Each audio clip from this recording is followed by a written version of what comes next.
Welcome everybody to the Parsha of the week. Remember, please put down any sharp objects and don't get too close to the camera.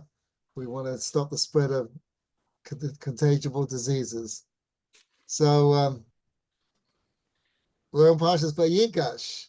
Now, as we keep pointing out, every Parsha in the Torah, 54 Parshas, every Parsha in the Torah begins and ends on the same theme. And that is telling you that every Parsha is not just, when I first started reading the Torah, you read, and everyone should do that. People don't do that. It's a shame. It's you should read the Torah cover to cover. And it doesn't have to be in one sitting, but just go through the whole Torah.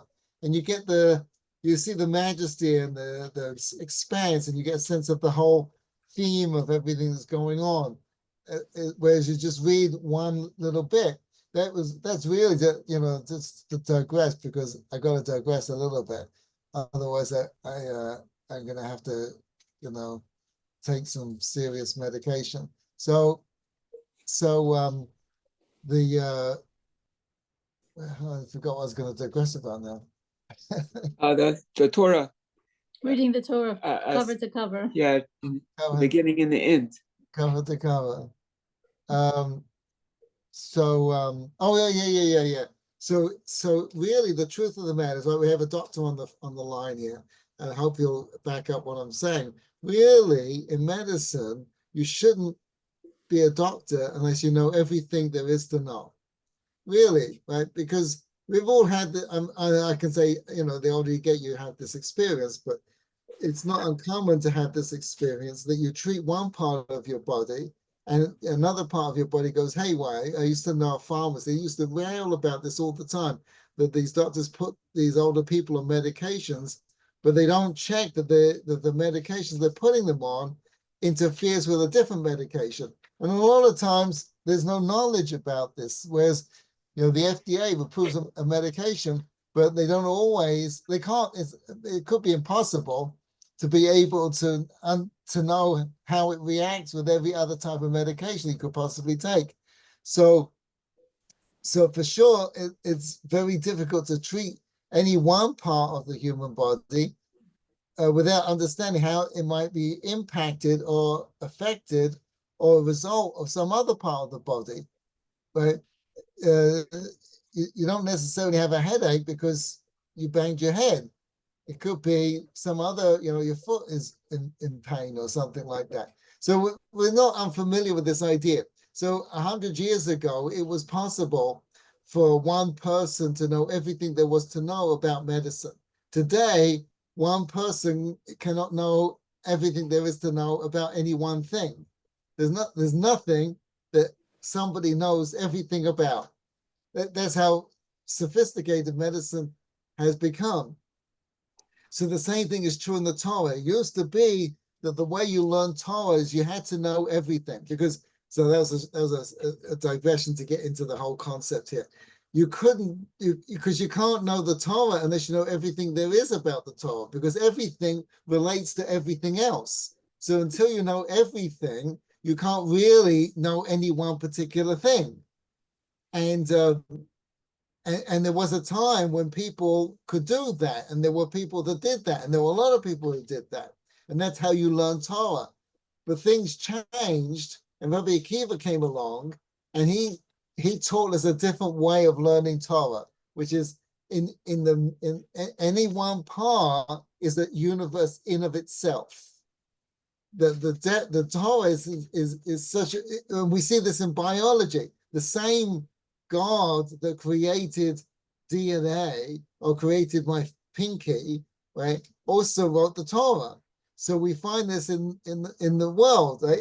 You take any aspect of any type of science, and you don't get to the end of it. You never get to the point where now we understand physics, or now we understand the universe. There was a time when scientists thought they were getting close to the end of knowing everything there was to know. They made some declaration, and forget what year it was, but it's quite comical looking back, right? Within a few years, we'll know everything there is to know. And the more they find, they're all with these not the Hubble, the other one. Everyone remember? There's the new kid on the block, the Webb space telescope, and also the one that's going to the sun at the Parker. So they're finding stuff about the universe that they don't understand. It's throwing the whole concept of how the universe came into be into complete tizzy. They're seeing things that shouldn't be there, and the news is just like, we don't understand. We just don't understand. It's They could just make their lives so much easier if they could just go according to the Torah and be done with.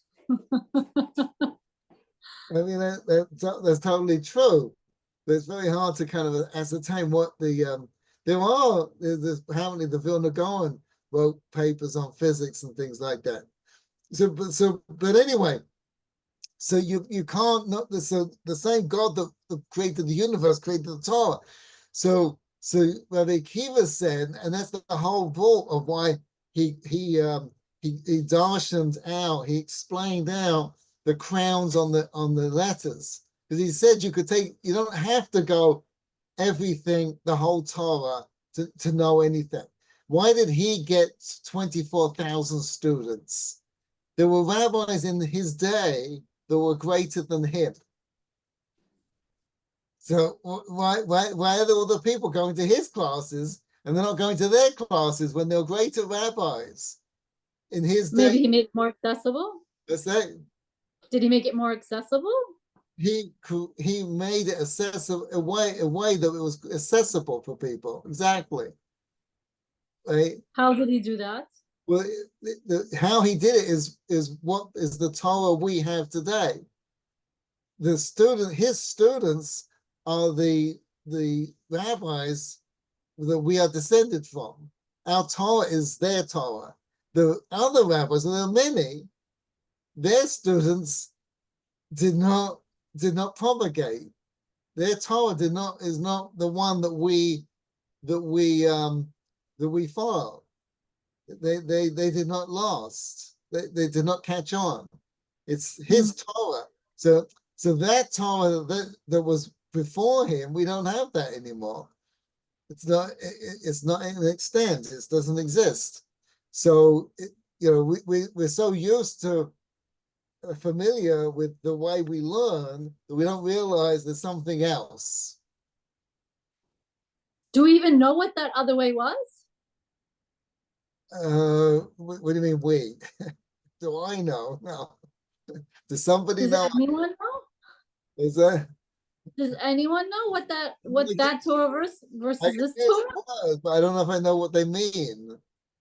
It's you knew the whole of Torah to know any part of Torah. I can just say the words, but I don't know if I know what they mean. So I don't know if there's any point in trying to figure it out. But we know what our Torah is.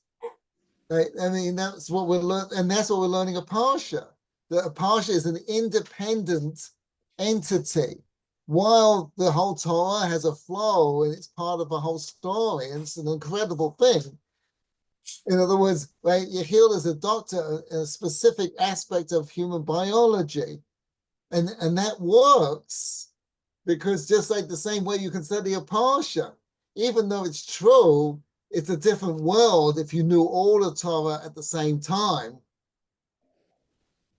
I was listening to a shir the other day, and the rabbi was talking about Rabbi Ruderman, which is not that long ago, the founder of Ner Yisrael. And he was talking, he said, he was getting old, he was in a hospital a little bit. And he said, for my first time in my life, I don't know how old he was, he must be in, 80s or so, maybe later. So for the first time in my life, I've tasted shkicha, I've tasted forgetfulness. He didn't know what forgetfulness was. I know there's a thing that says this, and I can't, well, I don't know what that's like. I forget everything. If if I had a book about everything I forgot, it'd be bigger than the book of everything I know. And that's true of me too. I agree for me also. Right, so you see, it's not because I don't believe, this is just Steve Bars here speaking now. I don't believe it's because we're stupid. I don't believe it's because we don't care. And I don't believe it's because we're not trying. I don't think we're not going to the right classes or anything like that. I think it's something the Almighty has created a group of people that our purpose is to be fulfilled in some ways that is not necessary or that would not help us. You mean remembering would not help us? Remembering like that would not help us, right?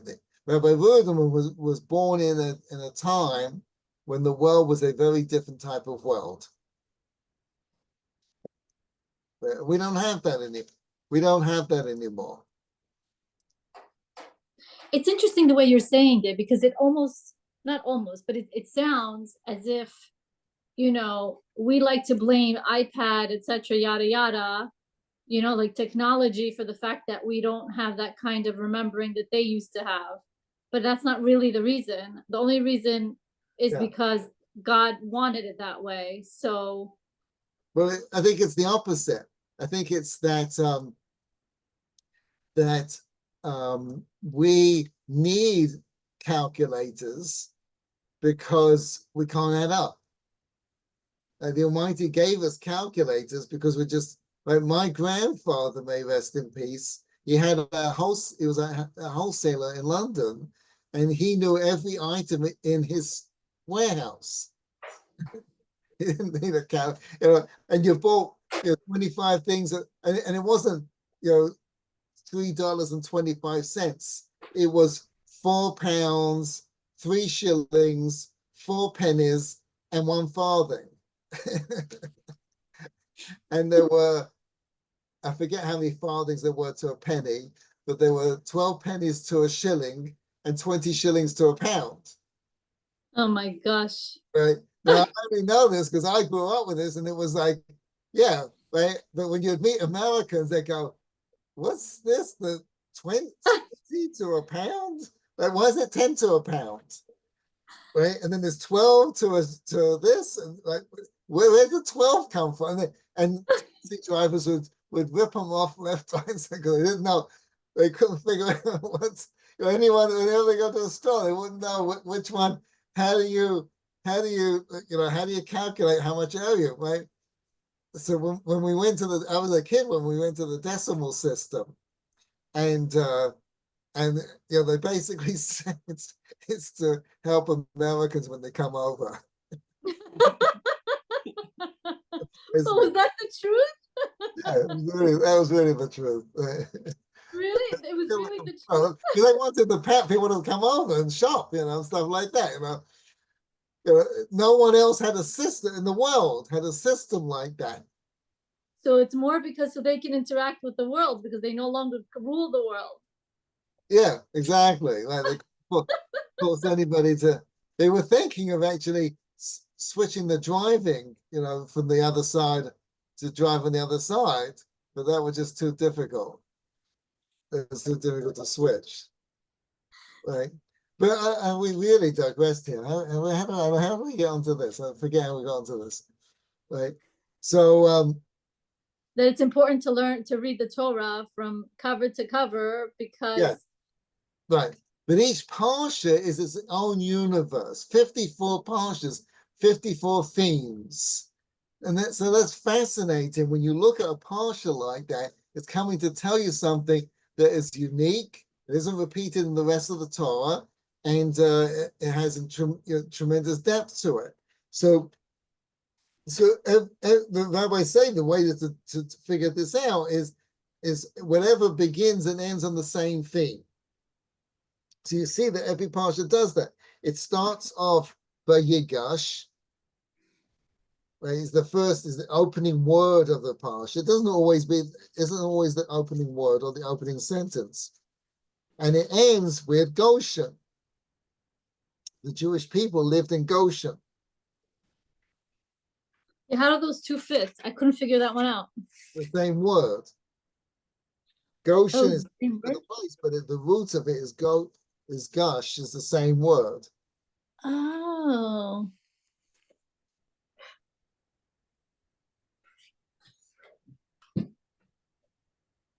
Approached. And I like to try. You can use it as a. I like to translate as encounter. What's the three-letter shoresh? I don't know the three letter. I don't know whether it's Gimel Shin Nun.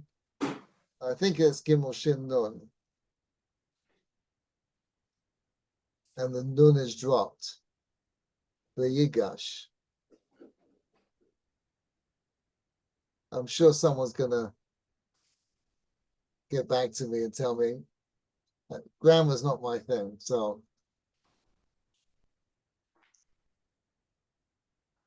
Okay, but let's get There's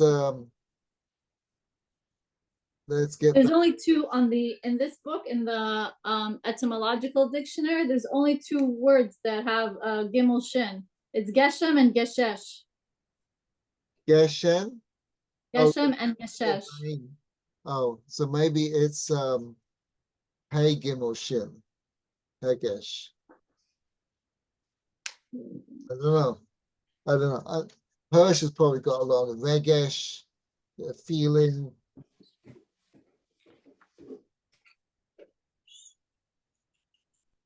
Dagesh is a note that like a Right, Yigash. right. So the Parshas fill with these with these fascinating encounters. The first one, and they have a lot of similarities to them. The first one is Yehuda challenges Yosef.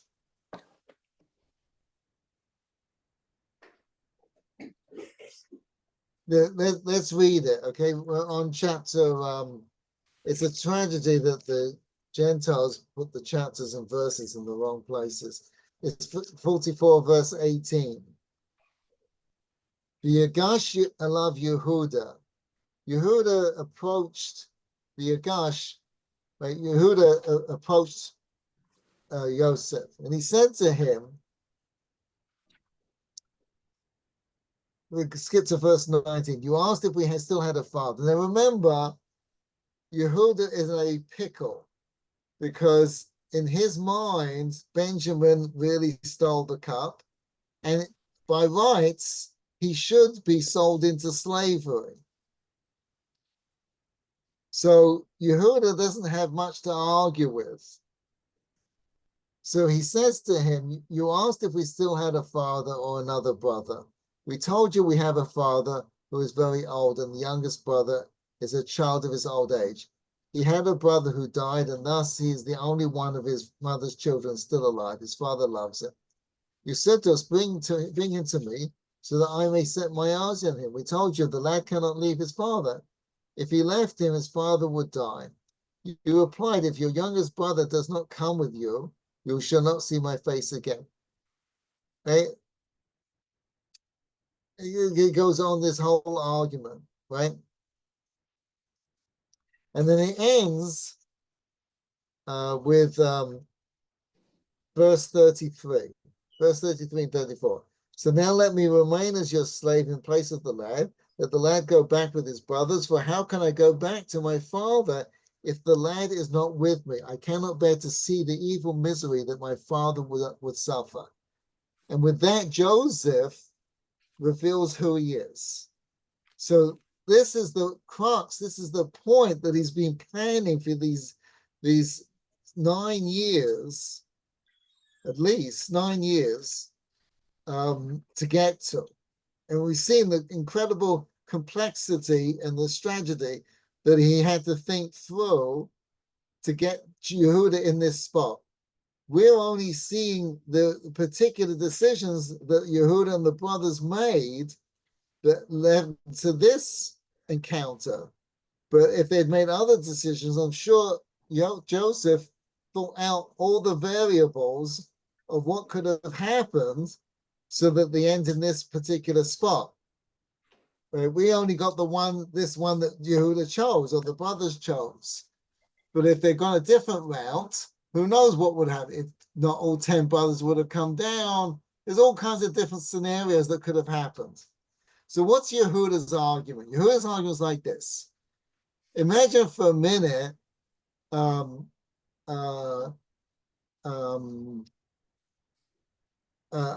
walk out of a store. And they accuse me of stealing. Right?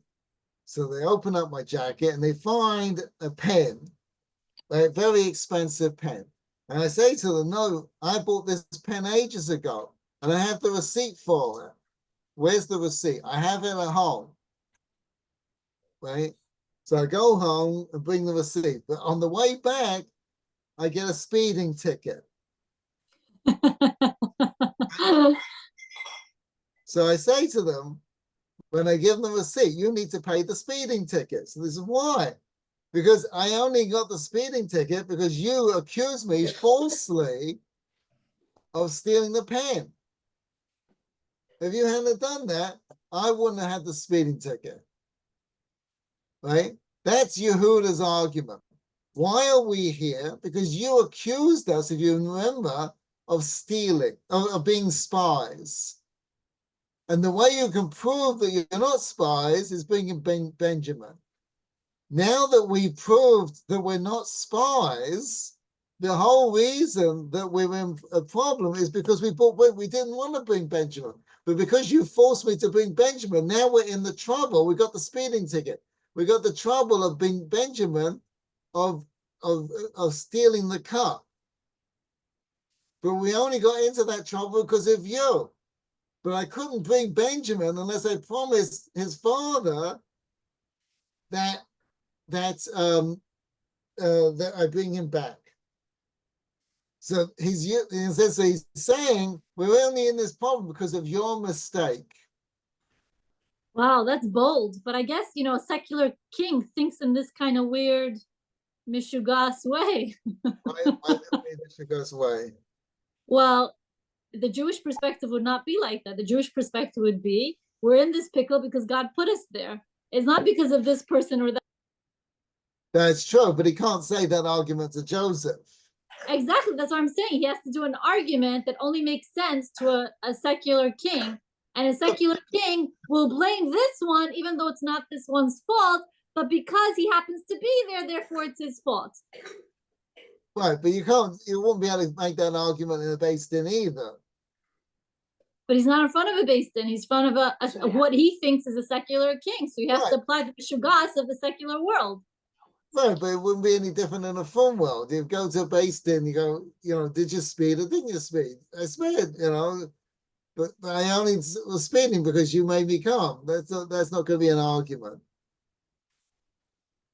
It's not going to be an argument in Beis Din because Beis Din doesn't work according to those weird secular way of living. It goes according to the Torah, and that God is in control of everything. Right, but this argument that Yehuda is making is not a Torah argument. But he's not in front of a Torah person. He's in front of a secular king. Right, there is no argument he can make in the Torah. He's done. I'm not following you. Yehuda has nothing to argue with. He's completely stuck. Yeah, but the argument that he makes up works in the secular world. No, it doesn't. It doesn't work in any world. There's no universe where this argument works. It works because that's what they believe in. They believe in this one is to blame because of that one. No. You show up in a court and you say, I'm here because I got a speeding ticket because you asked me to come. I did jury duty a little while ago. So I can't say, well, I got a speeding ticket coming for jury duty. They'll go, still shouldn't speed. I see what you're saying. Yehuda's got a very poor argument. But this is the only argument he has? There's nothing else he can do? What else can he do? I still say we go back to our conversation last week and question why they all have money. Why do they all have money? True. That's true. He's in this mess, but technically speaking, when he's talking to Yosef, he has nothing else to go on. Is that on the surface of it, he has no other recourse. He's completely fried. Yosef has got him where he wants him. So why does this work? Why does this argument work and get Yosef to open up? It doesn't work in terms of the technical reasoning that he has. It works because Yosef got Benjamin, got Yehuda to see the problem the way he wants him to see it. And that's the last verse. Okay, so then my question before we continue, I'm sorry to interrupt, is why is Yehuda making this argument if he knows that it won't work? He doesn't have anything else to go on. So this is the best effort that he's putting in place and trying to tug at his heartstrings? No, he's basically threatening Yosef and saying, if you don't go with this, it's sort of like, the mafia, I'm going to make you an offer you can't refuse.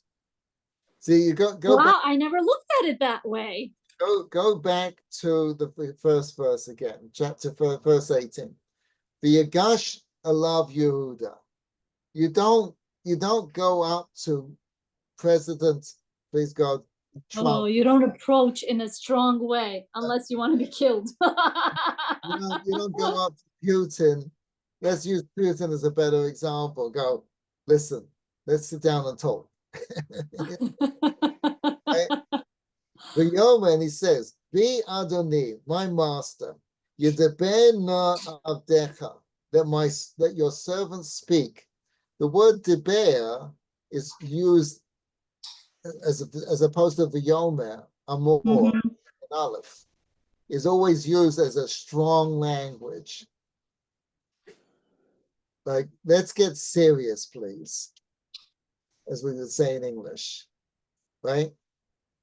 Right, let me speak in your ears. Like, you need to hear what I'm going to say. Don't get angry. Why shouldn't you get angry? Because I'm going to say something you're not going to like. Oh my gosh, this is like a subtitles here. Right? You see what he's saying, right? Yeah. You are like Pharaoh. You're like Pharaoh. And if I have to, I'll kill him too. Oh my gosh. If what? Yeah, keep going. I'm loving this. Right, with that you said, so you asked your servant saying, do you have a father or brother? And then he goes into this whole argument. So wow. I had a student, so they were visiting Mexico, and somehow they got stuck there without a passport for one of the kids. So they're trying to leave, come back to America. And the passport control is giving them a hard time. So the father said to the officer at the passport, says, look at that woman and look at that child. That child is getting on that plane with that woman. Make no mistake about it, right? You're arguing with the wrong person. There's no way Mommy Bear is going to leave her child in Mexico. She'll kill everybody before she does that. Understand? I get it now. Okay? That's the tone in which Yehuda is talking now, right? This boy is coming back with me. That we have to figure out a way that it works for you and me. Now I understand why he says, okay, I'll be there instead. Because otherwise the rest of the conversation makes no sense. It makes no sense, right? That's exactly right. So what's the point that he gets to? The Yosef is now, okay, now let me tell you, because now after all this, we've got to the point we want. So you see, Joseph set them up. Joseph set them up to so that they thought Benjamin was a thief. We did this last week, right? they really thought he was the thief. They could have seen that he wasn't, but they didn't, right? They saw him as the thief. Now, I don't know about you, but you probably know people, and you might even have family members who do things that you don't exactly approve of, right? I see this all the time. When you join the grandparents club, you see a very strange phenomena, right? People have an affection for their grandchildren far more than they had for their children, right? People obviously love their kids, but their grandchildren is a whole different world. And it's completely irrational because this grandchild is the product of at least 3 other people. Right? Your engagement in this child is very minimal, and you're taking an awful lot of credit for it. You're schlepping a lot of knuckles from this child, right? So why are you doing this? It's not because this child is different than anyone else. It's because you want to look at this child in a way that allows you to enjoy them. Especially see it with people who don't have great relationships with other people, because we're going to skip around a little bit, but let's go to Parshas Kedoshim. It's a fascinating pasuk in the Torah that most people mistranslate.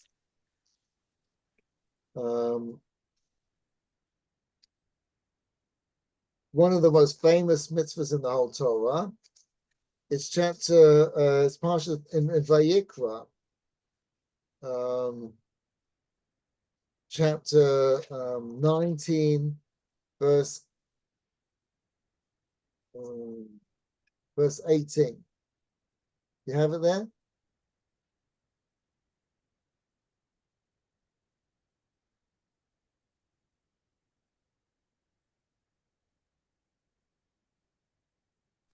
You say 19?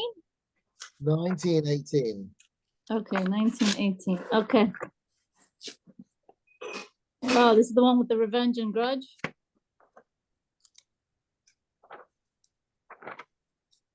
That? Right, don't it right.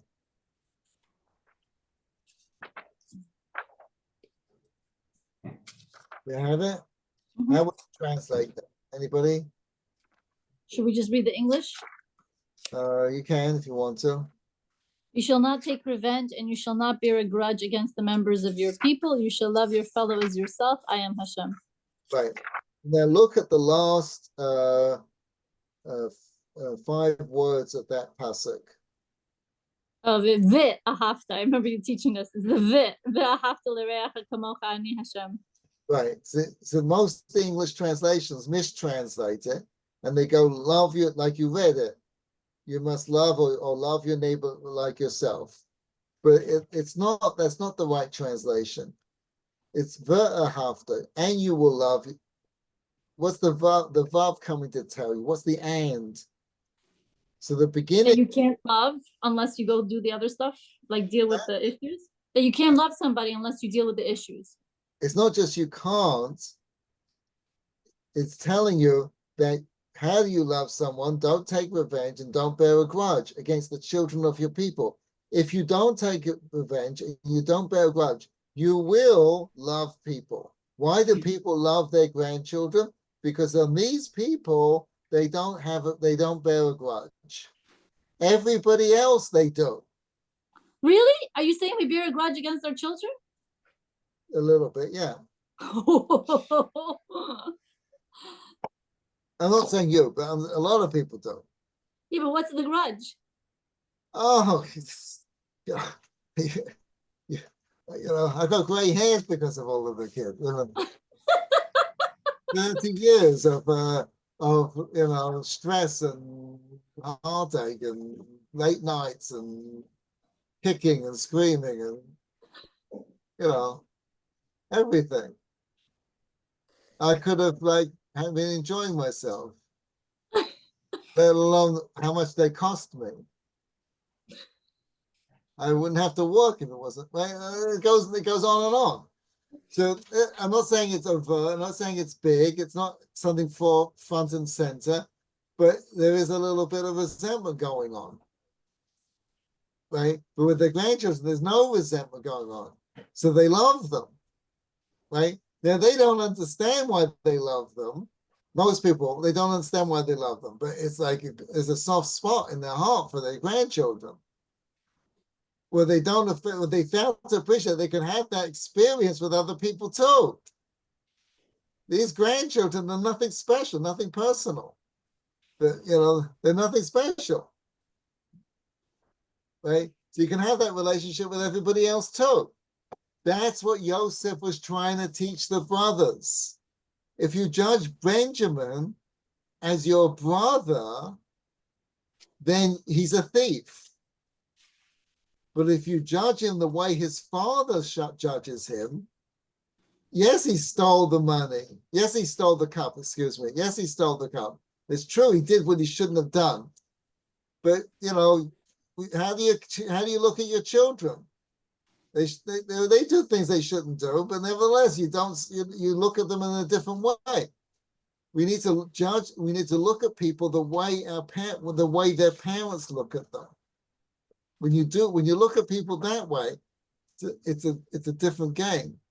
Not just that you start to think of other people differently and better, but that you start to look at yourself that way. People don't love themselves because they're judging themselves by some standard. And maybe they judge themselves favorably and feel good about themselves, but nevertheless, they judge themselves. But if you judge yourself how your mother judges you, how your mother looks at you, or your father loves you, or if you really want to go off the deep end, how the Almighty looks at you, right? Now, we can't do that because it's ingrained in us to not do that, going back all the way back to Adam and Eve. But if we do that, and we have to practice it. Rav Noach used to say, every child is a lesson in love, right? Every time you have another child, every child you have is a lesson in love. It teaches you how to love better. Every grandchild, the same thing, right? Who are you to learning how to love? Yourself. So that's what Joseph is trying to teach his brothers. And so when Yehuda gets it and he says, I cannot bear to see the evil misery that my father would suffer. Please.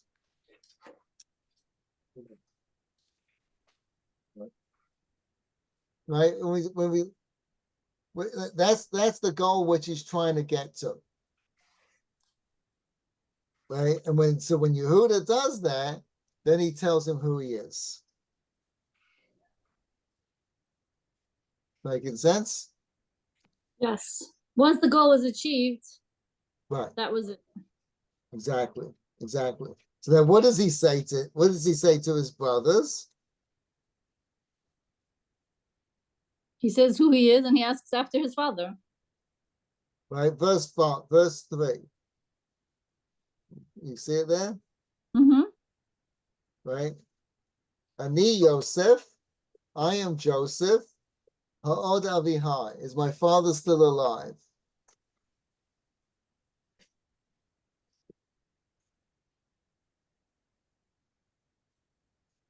You got it? Mm-hmm.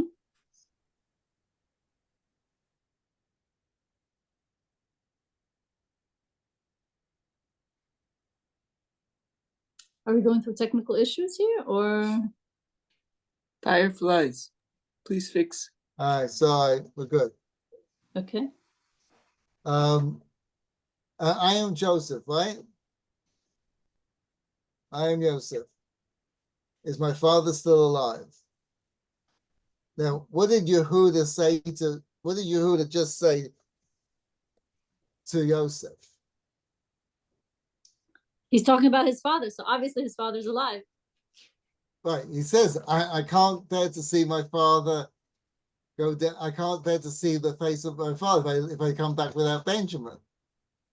So what does he mean? I am Yosef. Is my father still alive? It's a good question. What does he mean? I thought there's a description about it being like a spiritual thing.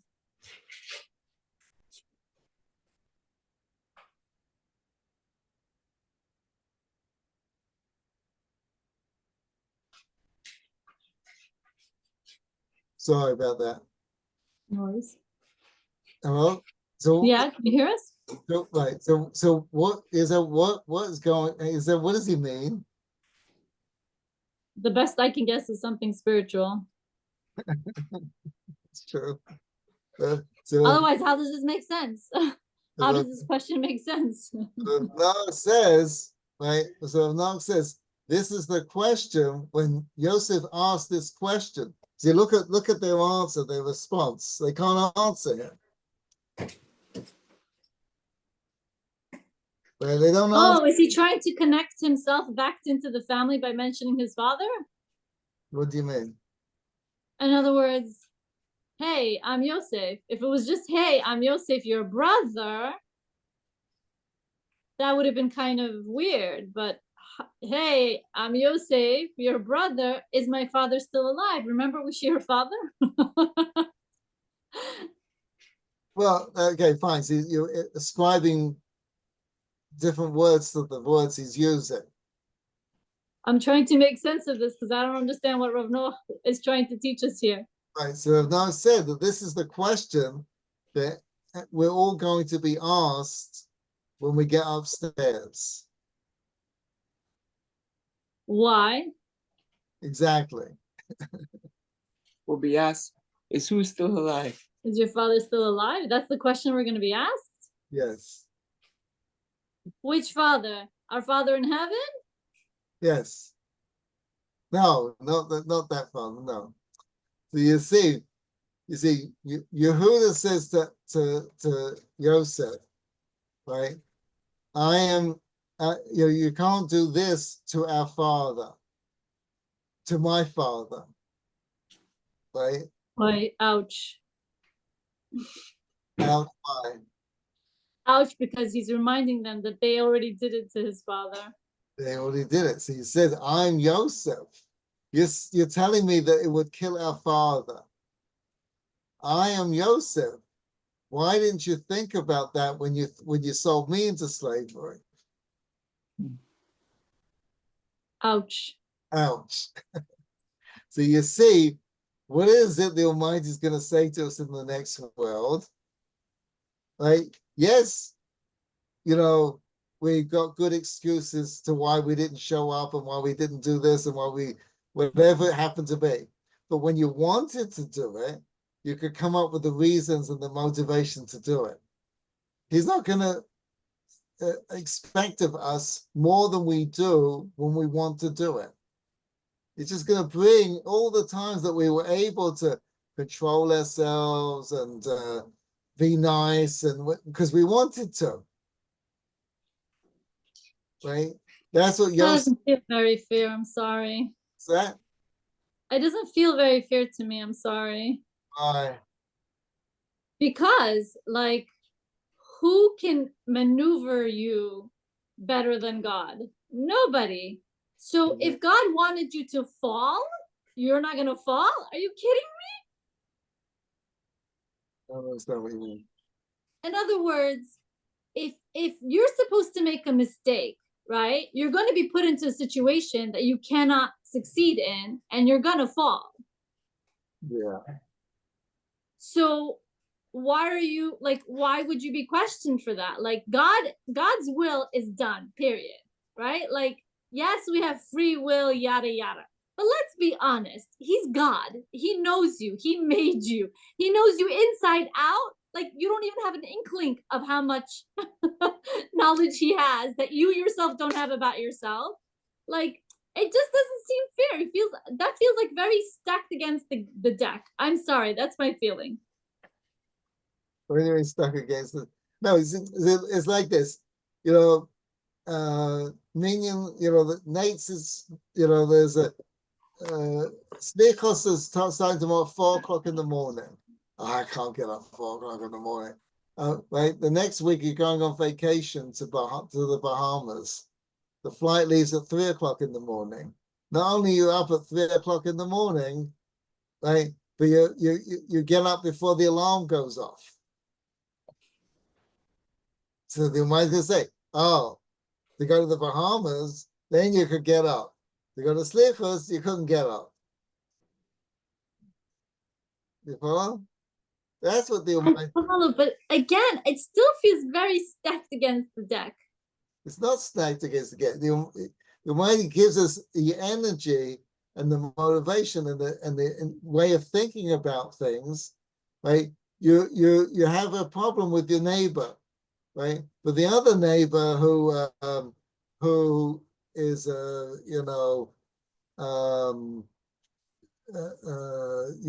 in-laws, right?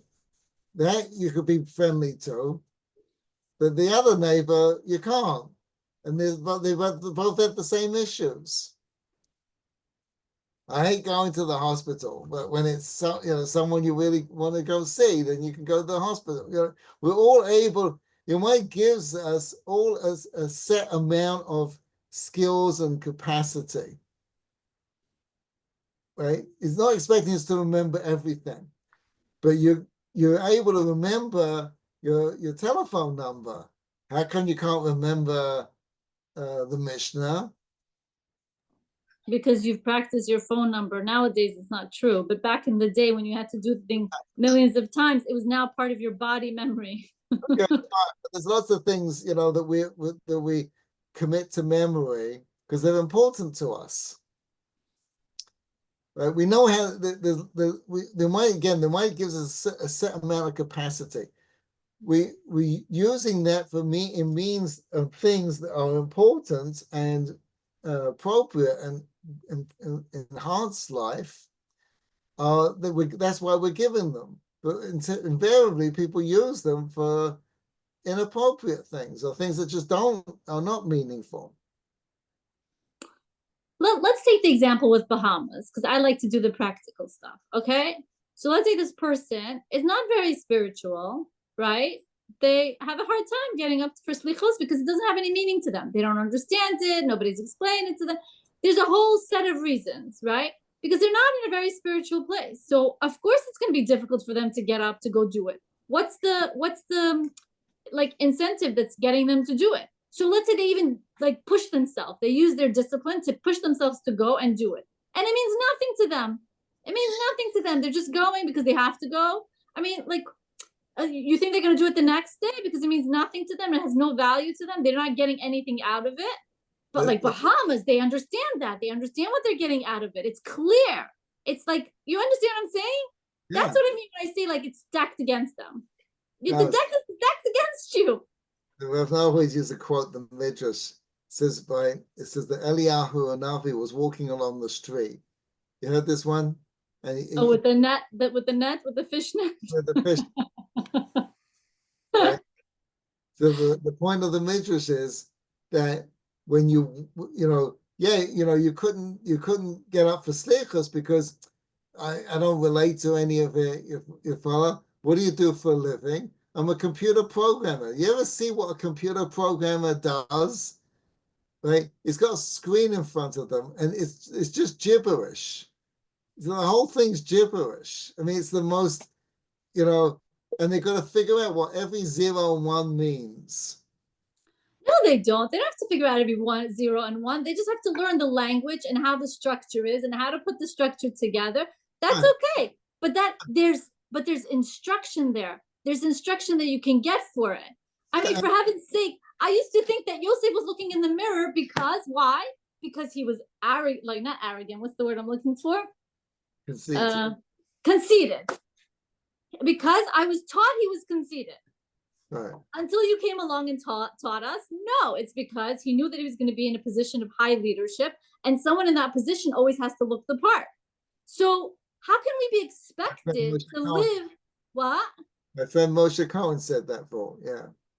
So really, like, how can we be expected to live on the level of understanding that Yosef is doing it because he knows he's going to be in a position of leadership. It's not conceit. When that's the information that we have in front of us, we're operating on incorrect info, That's true, but incorrect knowledge and training. right, that's true. But when it comes to, like, again, computer programming, you put in the time. The average person is like just they're opening up a chumash, reading the verse, and then say, okay, fine. But when it comes to their work, when it comes to sports, they're like they know every play, they know all the all the games, they know so many things. When you want to, so when they want to know what's going on, they put the time in. Yeah, but that's knowledge that's like rudimentary. It's like nothing. It's not even real knowledge. It's just facts strewn together. It's not knowledge. It's not wisdom. Wisdom is a whole totally different thing. Much harder to get. Much harder. You cannot compare the two, Rabbi. I'm sorry. The amount of energy and knowledge and whatever you need in order to learn computer programming is not based just on the incentive. If you have the same incentive to learn Torah and to learn computer programming, I'm telling you, you're going to be successful computer programmer 100%. 100%. Torah, I give you 10%. If you're lucky. If you're lucky enough to find the right teacher who knows the right blah, blah, blah, blah, blah. I don't understand why. I mean, I deal with people all the time that they put a tremendous amount of time into things that give them no fruit whatsoever. I was talking to a guy a little while ago. So he's very estranged from his children. So we were talking. So what does he do, for fun? He goes bike riding. Mm-hmm. About his bike riding. He knows the bike, he knows the tires, he knows everything. So I said, you ever read a parenting book? No. So when it came to his bike, he knows everything inside out. When it comes to his children, don't know anything. Okay, that argument I can follow with you on that. Okay. The other arguments not so much. So sorry. Okay, that I can get, but I'm still maintaining that Torah is so much more complicated. Right, but that's where the Almighty is going to hold us accountable. Like, you're going to come up, this guy's going to come up and says, how can you give me such a hard time with my kids? What do you mean I gave you such a, I gave you a brain to figure out your children. You used it to figure out how to ride a bicycle. Right? Is that maybe the Torah isn't for him? Maybe that's not the way he's going to find whatever he needs to find. But I mean, the truth of the matter is that Ramchal rails against people in the introduction. This is what he says: you spend your time even on things that are like, I have a hard time with people the same thing, and not as much as the Ramchal, but I should. But they rails on people who spend so much, let alone physics and math and jobs and everything else. But even when learning Torah, they learn Torah. They don't learn about things that really make a difference in their lives. I mean, yes, old Torah is great, but when do you ever have to know, like, someone's going to check the error for you, right? What do you need to know? How to be happy, I mean, how to connect with your children, all kinds of things that we're struggling with in our personal lives that you're not addressing. He rails against people for focusing on things that are rather obscure. Like when you're opening up a Gemara and you're learning something, every Torah is great. But where's the necessity in your life for this? I mean, it's just crazy. Seems to me crazy. Why are you studying? Yes, there is a place you should know everything about Torah, 100%. But people, spend an enormous amount of time in the sectors that just have very little, very strange relevance to their lives. It's a shame. It's a tragedy. And so that, you So you're know, saying that people even spend time on Torah that has no relevance to their life when they could be spending time on Torah that actually does have relevance to their life, and then that even itself is sort of like a Oda Vichai? there is exactly 100%. And that's why when you talk to your from people, unfortunately, you know, they just don't understand the world. They don't understand why people are doing what they're doing. They don't understand themselves. They don't understand the children. They don't understand. It's mind-boggling how out of touch people are with humanity. I don't know. I think so many of us are like, our heart is encased in stone because we're just like, we've been pounded so long for so many years that like, we're just kind of going through the motions. Just don't hurt me. Just don't hurt me. Just don't hurt me. I'm done with all the trauma. No more trauma, God. No more trauma. I feel like that's what like our generation is like. Well, that's true. We are in tremendous amount of trauma. The Holocaust, the Holocaust erased. You know, it's sort of like a. I don't know, it's like, you know, when you see people who have bone marrow transplants, like they get like this close to death, and the medication, the treatment brings them back to life. They're in tremendous trauma after this. They touch death, right? The Jewish people nearly disappeared. Right? Hitler, like Shimo, he wiped out all the teachers, all the institutions, all the organizations, all the leadership. You know, it's like the Havdil. It's like what we did to Hezbollah. It took out all the leadership. They don't know. They don't know which way's up, right? But Hitler did even more than that. Right after the Holocaust, there was hardly a Jewish institution still around. Today, we don't have rarely. There's very few institutions, organizations that are older than 70 years, and even then, we don't have the rabbis. He killed off all the rabbis, all the teachers. They weren't teachers. The reason why the Jewish education was so bad, and you know the kids, the bar mitzvah classes, and all that, because they didn't have anybody. There's no one to call up. There's no one. You couldn't find anybody. There was a handful of people who knew Torah. So we were just desperate to keep everything going, and that's the kind of we're just sort of holding on. But we're now past holding on. Now let's get real, everybody. What do Right? you mean? How can we though? Like if we don't have that knowledge that was decimated, how are we getting real? If so much of who we are is gone because of the people that were killed, then I don't understand how like You see, when you one of the few operations that they have where the patient comes out better than they went in, open heart surgery,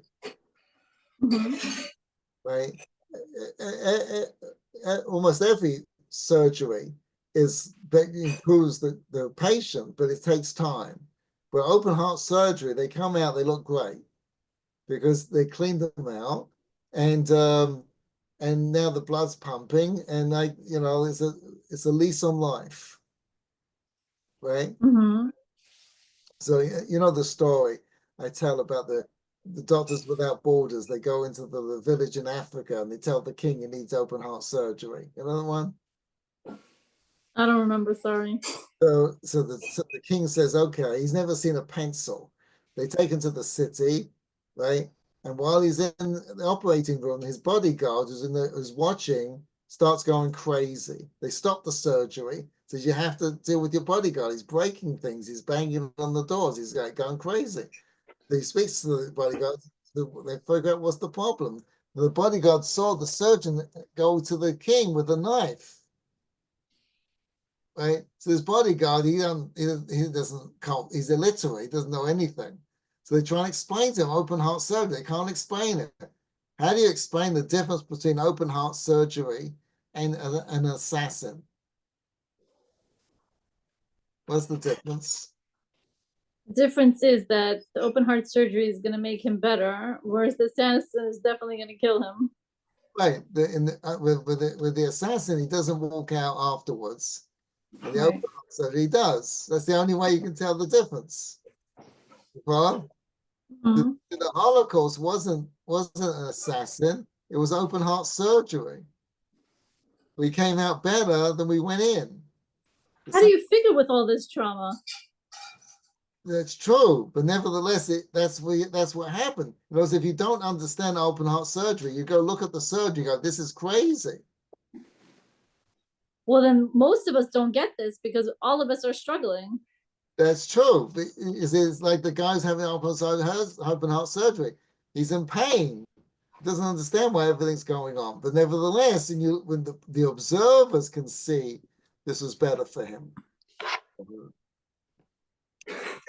The Holocaust was open heart surgery. October the 7th was open heart surgery. It's painful, 100%. It's dramatic, 100%. It's extreme, 100%. But nevertheless, you see, the Jewish people are stronger after the Holocaust than they were in the last 2,000 years. We have more people learning Torah. We have more power, more political power, more economic power, more dynamism. The state of Israel started 3 years after the Holocaust, right? Than we have in the last 2,000 years. So obviously, that what was it was open heart surgery. That means there was a lot of the Jewish people that had to be cut out. It had to be, you had to restart. So we're restarting, and we're doing it in a better way. But now we got to get our act together a little more. Now it's like, okay, we've got this, right? We've got the schools back. We're all good. Rav Yaakov Weinberg, he asked, I forget who it was, Rav Aaron Kotler. So he said to him, in the old country before the war, there was no such thing as everyone learning Torah. Right? Some people learned Torah and some people didn't. Right? It wasn't a crime. It wasn't for you. You went and got a job, and he went to go learn Torah. And who went to learn Torah? The people who could handle it, and the people that was their thing. And right? And they connected, right? Sometimes it was the rabbi's son, and sometimes it was just somebody else. But that's how it worked, right? After the war, where do we get? Everyone's got to go. Right today in the frum world, everyone's got to go to yeshiva. Every kid goes to yeshiva. It's an exception that he doesn't go, right? So Rav Yaakov says, he said, "Why do we do something?" So Rav Aaron Kotler answered him. He said, "If someone having a heart attack, and you need to restart the heart." Right? What do? In cases of dire emergencies, they open him up, crack his ribs, and go straight to the heart. They crack his ribs. That's awful. Yeah, you're right. We'll deal with it later. But if we don't get the heart going again, you don't have to worry about the ribs. Right? So the Jewish people after the Holocaust, we don't have Torah. We're not going to go. We're not going to survive. You see what's happened just before October 7th with the secularists, with the judicial reform and everything. You follow? Right? You see the hatred for the Haredim, for Torah. They're the remnants of the core of the Zionists of Israel who were raised on the spitting hatred of Orthodox Jewry. Someone just sent me a video of a guy who grew up in one of these kibbutzim in Israel. He said, we were raised on the hatred of the Orthodox, right? They would still be in dominance and in control. And so they're freaking out because they're seeing the whole world order disappear. They know what's going on. They've lost and they're going out the window, right? And they've seen it all over the world. The communists in Russia, right? Syria now. They see it's going around the world when these regimes, you lose their touch, the new world order takes over and they're gone. So they know what's happening. They see it's going, and they're trying to desperately hold on. But if it wasn't for the fact of what we've done over the last 70 years in building the yeshivas, they would still be running the show. So even though the kid might be going through yeshiva, has no clue what's going on, doesn't enjoy it, has no connection to it, at least he's got some knowledge of it. He's a different world order than if we didn't have the response we did after the Holocaust. Right? Interesting. Now it's time to okay, right? Now we need to put some more spice in our learning, in the programs. And I think the yeshivas are doing that. They're at least in America, I see it. I think in Israel too, to some degree. They're starting to do it. They realize that, the kids are getting divorced. They see there's problems they have to address. They're trying different things, whether it's, how good it is, I don't know, but they're conscious of it and trying to do things about it. Please God. Amen. Okay, thanks everybody. I'm so sorry I took us all No, it's great. It's great. It's great. Fantastic. all right.